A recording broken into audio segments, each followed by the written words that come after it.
So this variation of a lunge is going to allow you to learn how to really control the movement and maintain constant tension on the working leg, but also use the back leg to get a little bit of some lengthening type of work for those hip flexors and quads.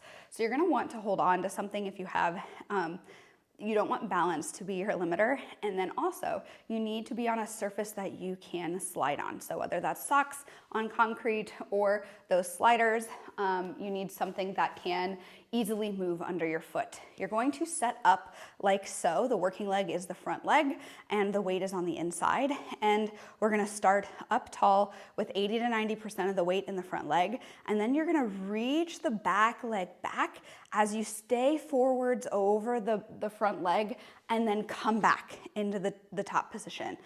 A lot of people, as they do this, they will get to a point and then lift with their backs like so. I really want you to just think about pressing the earth down below you with the front leg so that you are getting a lot of work through here and not compensating and using a lot of spine extension.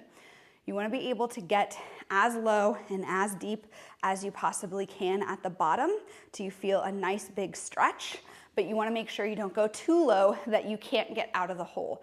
As you progress this exercise, you're going to look for depth and range of motion, keeping the heel down in front of you, letting that knee travel forward, rather than trying to progress with a ton of weight up front.